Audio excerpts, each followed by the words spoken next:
அல்லேலூயா, அல்லேலூயா. நமக்கு திருப்தியான சாட்சிகளை தேவன் கேட்க வைத்தார். அதற்காக தேவனுக்கு கோடா கோடி நன்றி சொன்னாலும் ஒரு பாடல் ஒண்ணு இருக்கு.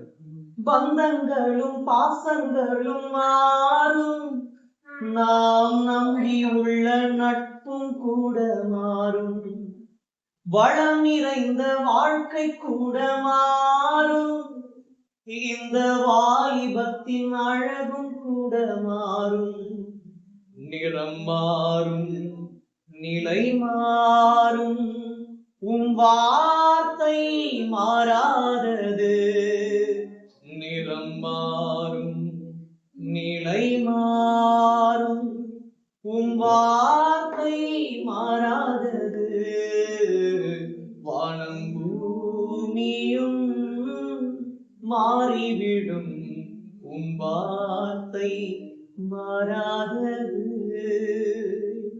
அப்படின்னு என்ன அர்த்தம்? அவருடைய வார்த்தை ஒரு நாளும் மாறாது.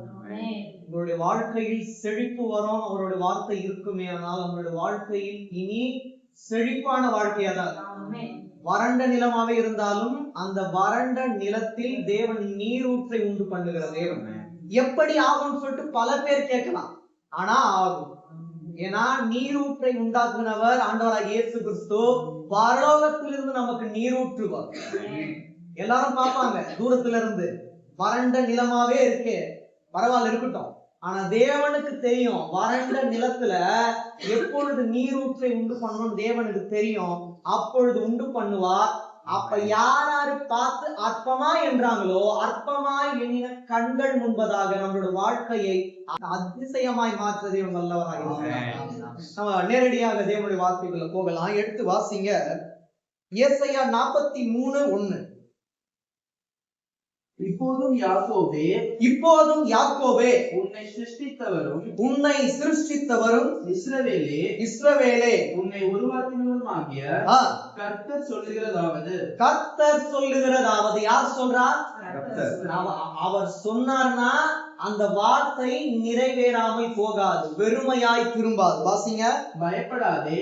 இங்க பாருங்க, ரொம்ப ரொம்ப முக்கியமானது. இதை தான் தேவன் உங்களுக்கு பேச சொன்னார். அதை தேவனே உங்களுக்கு இப்ப பேச போறாரு. வெறுமையான ஆரம்பம் தான், ஆனால் தேவன் வித்தியாசமான முடிவை தர தேவன் வல்லவராக இருக்கிறார். பயப்படாதே. உன்னை மீட்டுக் கொண்டேன், உன்னை மீட்டுக் கொண்டேன், உன்னை பெயர் சொல்லி அழைத்தேன், உன்னை பெயர் சொல்லி அழைத்தேன், நீ என்னுடையவன், நீ என்னுடையவன். என்னுடையவன் அப்படின்னு சொல்வாரே, ஆனால் அவர் அப்படிலாம் விடமாட்டார். பணம் காசுக்கு நம்ம கஷ்டப்படுற மாதிரிலாம் விடமாட்டார். எந்த கதவை திறந்தா நமக்கு ஆசீர்வாதம் வருமோ அந்த கதவை தான் திறப்பார். எல்லா கதவும் மூடி இருக்கலாம், ஆனா அவர் புதிதாய் ஒரு கதவை உண்டு பண்ணி அந்த கதவை திறப்பார். எல்லாரும் நினைப்பாங்க எல்லா கதவும் மூடப்பட்டாச்சு, யாராலையும் திறக்க முடியாது. யாராலையும் திறக்க முடியலன்னா கூட பரவாயில்ல, அவர் புதிதாக ஒரு மேன்மையான கதவை உண்டு பண்ணுவார். உண்டு பண்ணி உங்களெல்லாம் திறக்க வைக்க மாட்டார், அவரே திறப்பார். அப்பொழுதுதான் உங்களுக்கு பரத்தில் இருந்து மேன்மையான ஆசீர்வாதம் வரும். சாதாரணமானதெல்லாம் இல்லை, மேன்மையானது. ஏன்னா நாம் தேவனுக்கு முன்பாக மேன்மையானவர்கள். அதனால சொல்றாரு 3 காரியங்கள். பயப்படாதே, மீட்டுக் கொண்டே, உன்னை பெயர் சொல்லி அழைத்தேன். ரொம்ப ரொம்ப முக்கியமானது, நீ என்னுடையவன், நீ என்னுடையவன். நான் அந்த வாக்குத்தத்தமான வசனம், அந்த வசனம் ஒரு நாளும் மாறாது. பயப்படாதேன்றாரு. நம்ம எப்படி இருக்கணும்? பயப்படக்கூடாது. ஏன்னா நம்மை மீட்டுக் கொள்ள தேவன் இருக்கிறார். உறுதியிலிருந்து நம்ம இருந்தோம், இப்ப இருக்கோம், இனிமேலும் நம்ம இருந்தாலும் நம்மை மீட்டுக் கொள்ள தேவன் உண்டு. அவர் நம்மை கண்டிப்பாய் மீட்டுக் கொள்வார். கீழே பாருங்க, உன்னை பெயர் சொல்லி அழைத்தேன். நம்முடைய பெயர் அநேக பேருக்கு தெரியாமல் இருக்கலாம், ஆனா அவர் நம்மளுடைய பெயரும் தெரியாம எழுதுவோம். பாத்தீங்களா, ரெஸ்யூம்ல பெயர் எழுதுவோம், அட்ரஸ் எழுதுவோம், எல்லாமே எழுதுவோம். ஆனால் தேவன் நம்மளோட வாழ்க்கையில சகலத்தையும் அறிந்திருக்கிறார்.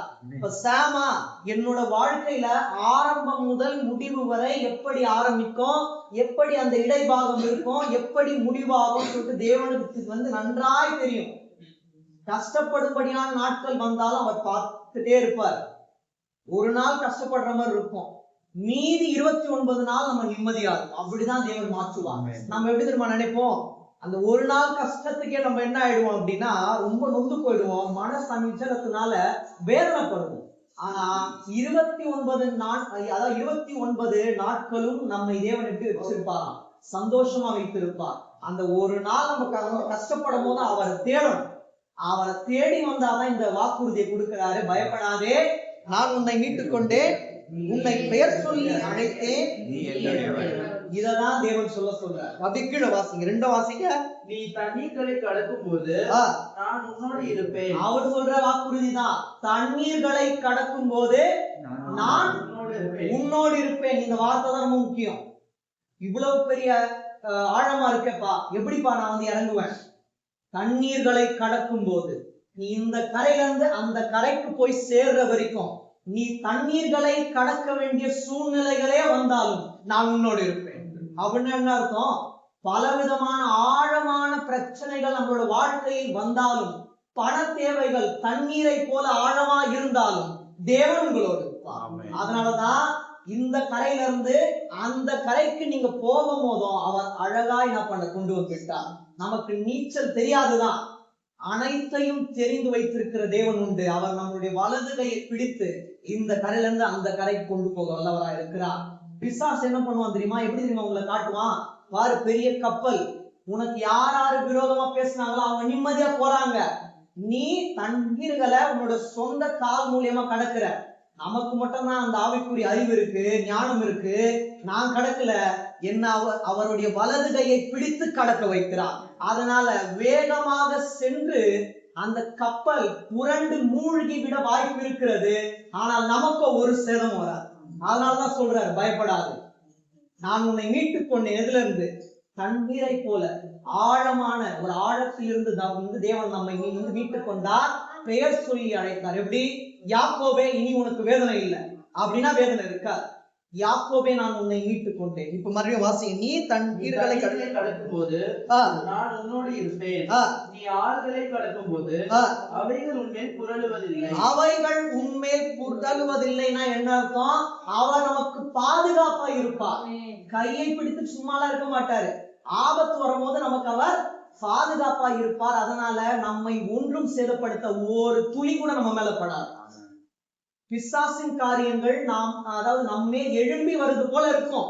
ஆனா தேவன் நம்மை பாதுகாத்து கொண்டு வருவாரே. ஆனால் ஒரு துளி கூட நம்ம மேல படாதபடிக்கு தேவன் பாதுகாத்து நித்தம் அவர் நித்தமா நடத்துவார். நம்புகிற மாத்திரைகளை வாசிங்க. கீழே நீ அக்கினியில் நடக்கும் போது வேகாது இருப்பாய். இப்படி சொல்றாரு பாத்தீங்களா? தண்ணீர், நெருப்பு 2 விஷயத்தை குறிக்குது. அப்படின்னு என்ன அர்த்தம்?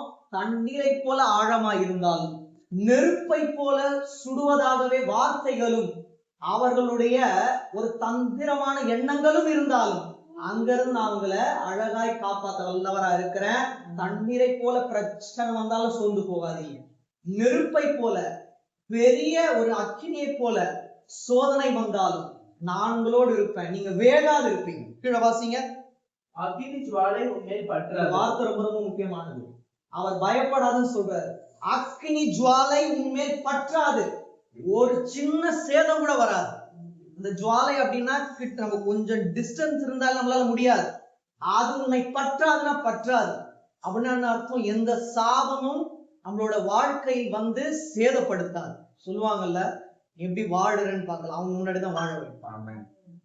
நீ எப்படி சிரிக்கிறன்னு பார்க்கலாம், அவங்க துக்கமுகமா இருப்பாங்க, நம்ம சந்தோஷமா இருப்போம். அப்படிதான் தேவன் வைப்பார்.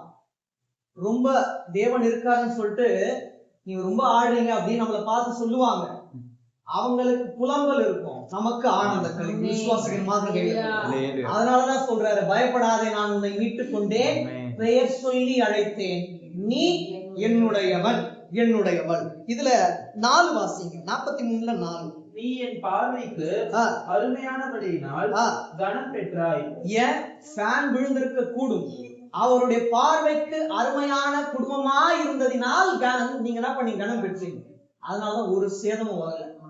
ஆபத்து வந்தாலும் தேவன் பெரிய ஆபத்தில் இருந்து நம்மை மீட்டெடுத்திருக்கிறார்.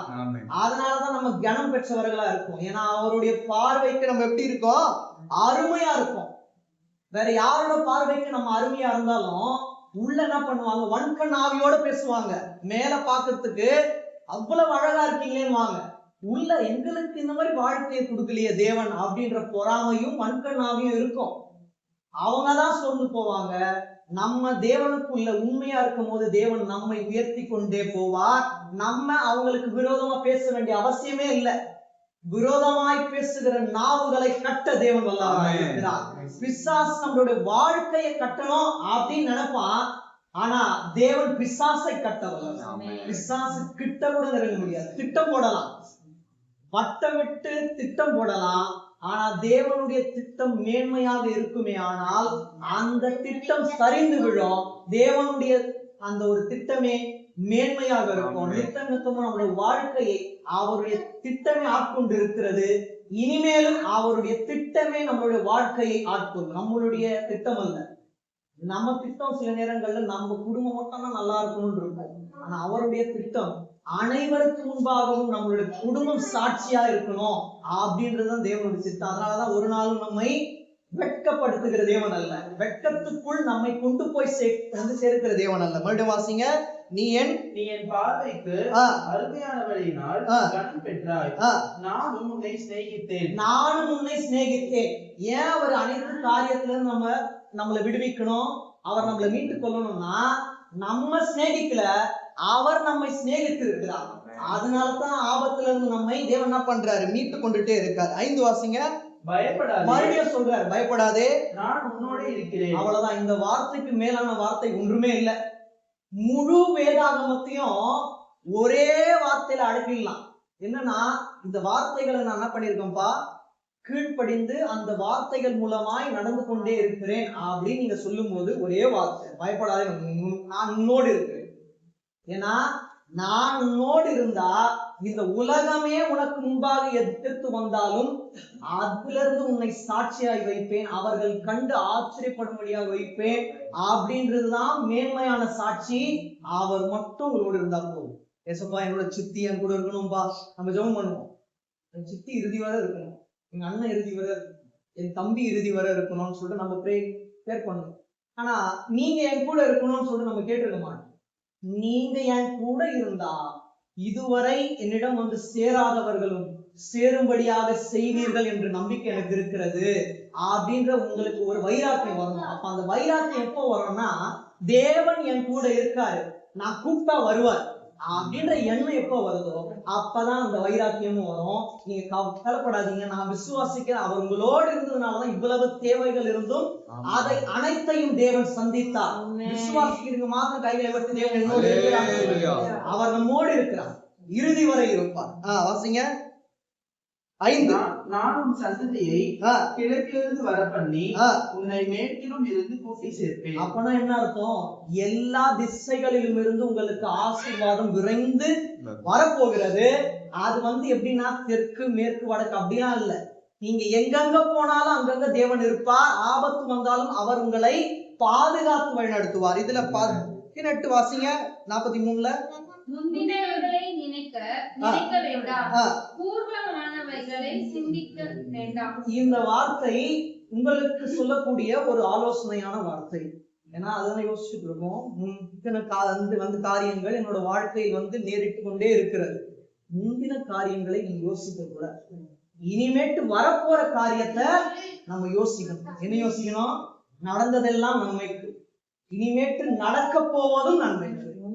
ஏன்னா முந்தின காரியத்தை நம்ம நினைச்சிட்டு இருந்தா நிறைய மன அழுத்தம் ஆயிடும். புரிந்து கொள்ள முடியாத, இல்ல மத்தவங்க பார்வைக்கு நம்ம அருமையா இருக்கிறது போல இருக்கலாம், ஆனா வெறுமையா இருக்கும் நமக்கு தான் தெரியும். நான் தேவன் பேச சொல்றாரு, அதனால சொல்றேன். வெறுமையான வாழ்வில் தேவன் அருமையாக வருவாரே, ஆனால் அருமையான உங்களை மீட்டுக் கொண்டு பெயர் சொல்லி அழைத்து நீ என்னுடையவள் அப்படின்னு சொல்லுவார். ஆனா என்னுடையவள் அப்படின்னு சொல்லும் போது நம்ம அனைத்து காரியத்திலையும் சரியா இருக்குமான்னு மட்டும் பார்க்கணும். நான் 7ஆம் தேதி அக்கா அங்க வந்தாங்க. நான் முழுமையா பேசணும்னு நினைச்சேன். ஆனா ஏதோ ஒரு உள்ளத்துல ஆவியின் ஏவுதெல்லாம் என்னன்னு எனக்கு தெரியல, ஏதோ ஒரு ஸ்டாப் பண்ணுச்சு.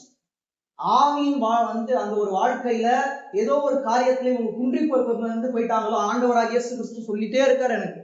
அதனால என்னால ஃப்ரீயா பேச முடியல.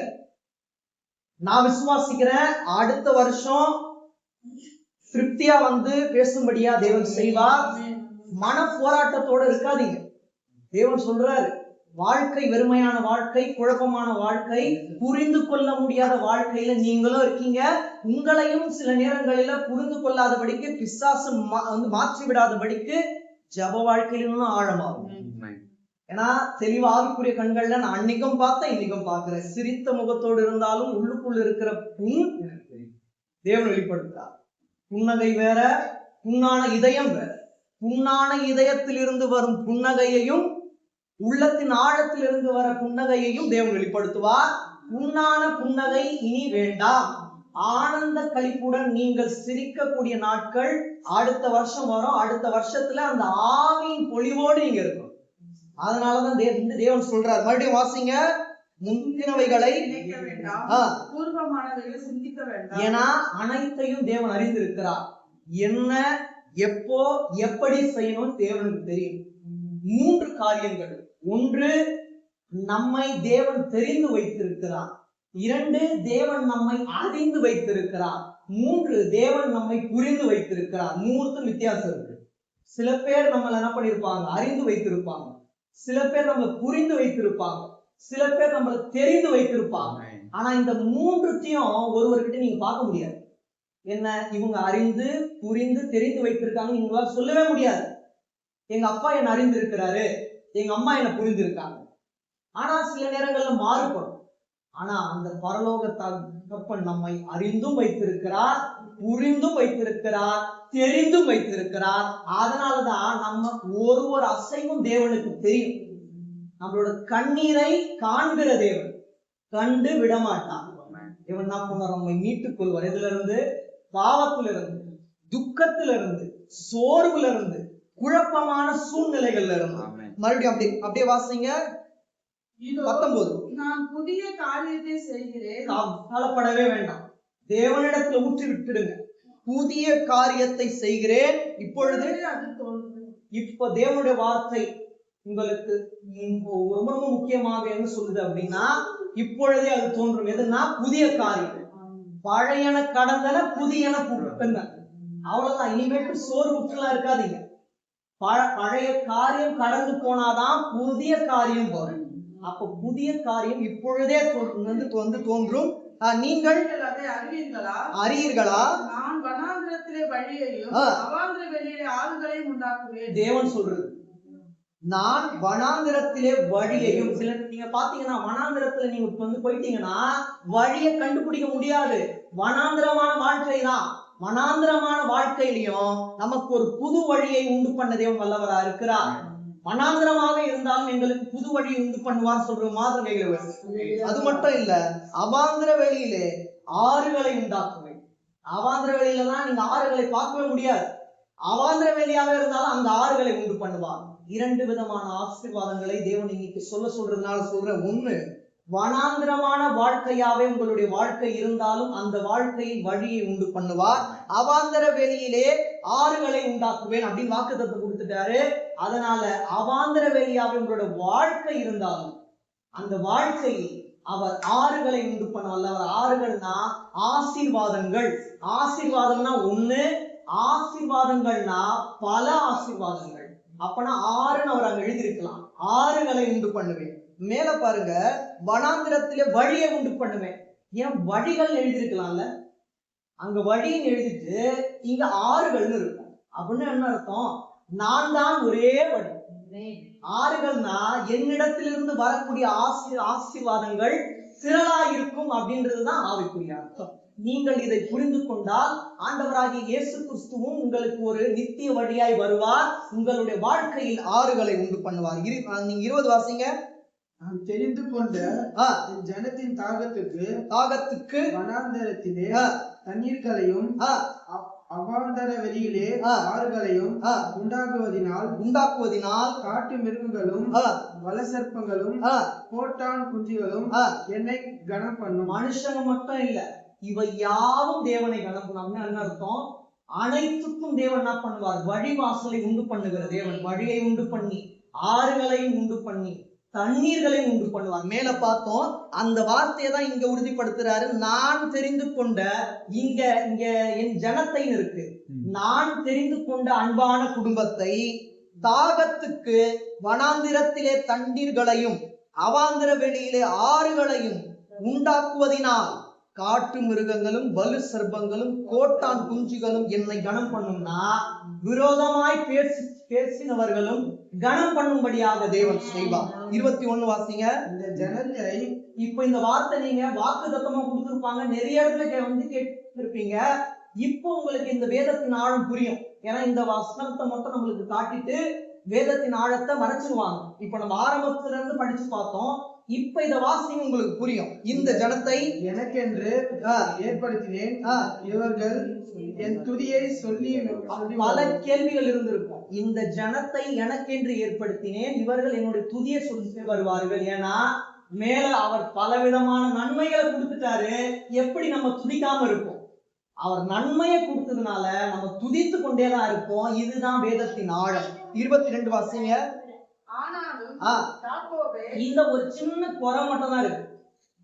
இந்த சின்ன ஒரே ஒரு குறைதான் தேவன் இடத்துல, அதாவது தேவனுடைய பார்வையில இருக்கு. என்னன்னா, ஆனாலும் யாக்கோபே நீ என்னை நோக்கி கூப்பிடல. ஏன் கூப்பிடல?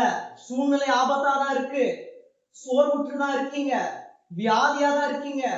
ஒரு வார்த்தை, தேவனே இறங்கும் தான் இறங்க போறேன், அந்த வருத்தம் தான் தேவனுக்கு இருக்கு. இனிமேட்டு கூப்பிடாது இருக்காது, மனதுல இருந்து கூப்பிடு. இரவுகள்ல தூக்கம் இல்லைன்னா கூட நீங்க பரவாயில்ல, முட்டி போட்டு ஏசப்பா என்னோட வாழ்க்கை இப்படி இருக்கு, தூங்க முடியல, பாரங்கள் இருக்கு, பாரங்கள்னால நேரங்கள் போகிறது எனக்கு தெரியவில்லை, என்னோட வாழ்க்கையை மாற்றுங்கப்பா அப்படின்னு கூடும் போது அவர் நமக்கு இறங்குகிறது, கண்டிப்பா இறங்குவார். ஆனாலும் யாக்கோபே நீ என்னை நோக்கி கூப்பிடவில்லை, இஸ்ரவேலே நீ என்னை குறித்து மனம் சலித்து போனாய். ஏன் மனம் சலித்து போகவே கூடாது, அவர் செய்வார். நானும் எவ்வளவு நாட்கள் தான் வெயிட் பண்றது. ஒரு வேலை ஆச்சு, அந்த வேலையில எனக்கு நிரந்தரமா இல்லை, மறுபடியும் நான் ஒரு வேலை போனாலும் இப்படிதான் ஆயிடுமோன்னு சொல்லி உங்களோட இருதயம் ஏங்கி கொண்டு இருக்கலாம். மனம் சலித்து போகும்படியாக நம்மளோட வாழ்க்கை இருக்கக்கூடாது. மனதுல வலிமை இருக்கணும். வலிமை இருந்தாதான் அவர் நமக்கு ஒரு வழியை ஆயத்தம் பண்ணுவார். இனி எங்களோட வாழ்க்கையில் நாங்கள் மன சஞ்சலப்பட்டு சோர்ந்து போக மாட்டோம். வழியை தேவன் ஆயத்தம் பண்ணுவார். எங்களுடைய வாழ்க்கை வலிமையா இருக்கும் அப்படின்ற எண்ணம் கொண்டு மட்டும் வாழுங்க. மன சஞ்சலத்தோடு இருக்காதீங்க. மன சஞ்சலத்தினால உங்களுடைய ஆவி சில நேரங்கள்ல முறிந்து போயிடும். ஆனா மனதில் என்ன இருக்கும்? வலிமையான நம்பிக்கை இருக்கும். தேவன் இந்நாள் வரை அழகாய் நடத்தி வந்தார். அன்னம் தண்ணீர் குறைவுபடல, நாங்க திருப்தியா இருக்கோம், 3 வேளை சாப்பிட்டு சந்தோஷமா இருக்கோம். இனியும் எங்களை நடத்துவார். நீங்க நடத்த மாட்டாரா? அவ்வளவுதானா, எங்களோட வாழ்க்கை முடிந்து விடுமா அப்படின்னு கேள்வி கேட்காதீங்க. மனசலித்து போகாதீங்க. பிசாசு அப்படிதான் கொண்டு வருவான். என்னோட வாழ்க்கையும் சரியில்லை, எங்க போனாலும் என்னை உதாசீனப்படுத்துறாங்க, வேதனையான வார்த்தைகளினால் என்னை குத்தி கொண்டே இருக்காங்க, என்னுடைய சிரிப்பை தான் பாக்குறாங்க, சிரிப்புக்கு பின்னால் மறைந்திருக்கும் வேதனைய யாருமே பார்க்கறது. அதனாலதான் ஒரு பாடல் ஒண்ணு எனக்கு ஆண்டவராக இயேசு ஆரம்பத்துல கொடுத்தார். ஈரம் இருக்கும் வரை இலைகள் உதிர்வதில்லைன்னு சொல்லி. ரொம்ப நாள் ஒரு 8-9 வருஷத்துக்கு முன்னாடி தேவன் தந்த பாடல். விளக்கின் அடி படர்ந்து இருக்கும் இருள் யாருக்கும் தெரிவதில்லை, என் சிரிப்பின் பின்னால் சிதறி கிடக்கும் என் சோகம் யாருக்கும் புரிவதில்லை. அவர் தெரிந்து வைத்திருக்கிறார், நம்மை புரிந்து வைத்திருக்கிறார். விளக்கின் அடியில் படர்ந்திருக்கிற இருள் யாருக்குமே தெரியாது, அந்த வெளிச்சத்தை தான் பார்ப்பாங்க. அது போல நம்மளுடைய சிரிப்புக்கு பின்னால சிதறி கிடக்கிற சோகத்தை பார்க்க மாட்டாங்க. சிரித்த முகமாவே இருக்காங்க, நல்ல திருப்தியா சுகமுகமா இருக்காங்க போல அப்படி என்ன பண்ணுவாங்க? சொல்லிவிட்டு கடந்து போய் விடுவார்கள். அவர் சொல்லிவிட்டு கடந்து போகிற தேவன் அல்ல, நித்தம் நித்தம் நம்மோடு இருக்கிற தேவன். அதனால நம்ம மன சஞ்சலப்பட்டு சோர்ந்து போகவே கூடாது. ஒரு 2 காரியம் மட்டும் நான் சொல்லிட்டு முடிக்கிறேன். நீங்க ஏசாயா 44:21 வாசிங்க. யாக்கோபே, இஸ்ரவேலே, இவைகளை நினை, நீ என் தாசன், நான் உன்னை உருவாக்கினேன். அப்ப நம்மளை உருவாக்குனது யாரு? அவர் உருவாக்கினார். அவரே சாட்சி கொடுக்கிறார், நான் உங்களோடு இருப்பேன், உங்களை மீட்டுக் கொள்வேன், உன்னை பெயர் சொல்லி அழைத்தேன், நீ என்னுடையவன் அப்படின்னு சாட்சி கொடுக்கிறார். யாரு? நம்மை உண்டாக்கினவர். யாரோ சொல்றதை கேட்டு நம்ம மனம் வந்து போயிட்டு இருக்கோம். யார் என்ன சொன்னாலும் சொல்லு போவாது. நம்மை சோர்ந்து போய் நம்மை கீழே தள்ளி விடுகிற தேவன் அல்ல. யாரு சொன்னாங்களோ அவங்க முன்னாடி சாட்சியாக இருக்கிற தேவன் நம்மோடு இருக்கிறார். நம்மை உண்டு பண்ணின தேவன் ஒரு நாளும் நம்மை விட்டு விலகிற தேவன் அல்ல. அப்படியே வாசிங்க. நீ என் தாசன் இஸ்ரவேலே, நீ என்னால் மறக்கப்படுவது. இறுதியாக தேவன் சொல்ற வார்த்தை தான். 2 விஷயங்கள். நான் உன்னை உருவாக்கினேன், அதனால நீ என்னால் மறக்கப்படுவதில்லை. நீ இந்த காரியத்தை செய்யலனா நான் உன்னை வந்து மறந்துடுவேன், இனிமேட்டு உங்கள்கிட்ட பேச மாட்டேன் அப்படின்னு உலக மனுஷங்க என்ன பண்ணுவாங்க? சொல்லி காயப்படுத்துவாங்க. சோர்ந்து போயிடுவீங்க. நான் இவ்வளவு அன்பா இருந்தேன், ஏன் இப்படி பண்றாங்க? ஆனா அவர், நான் உன்னை உருவாக்குனேன், தாயின் கர்ப்பத்துல என்ன அன்பு மேல வச்சனோ சாகும் வரை அதே அன்புதான் அவர். அதனால உன்னை நான் ஒரு நாள் என்ன பண்ண மாட்டேன், மறக்க மாட்டேன். அந்த வசனத்தை மட்டும் மறுபடியும் வாசிங்க. உள்ளத்தின் ஆழத்துல இருந்து பொறுமையா வாசிங்க. யாக்கோபே, இஸ்ரவேலே, இவைகளை நனி. இவர்களை நினை.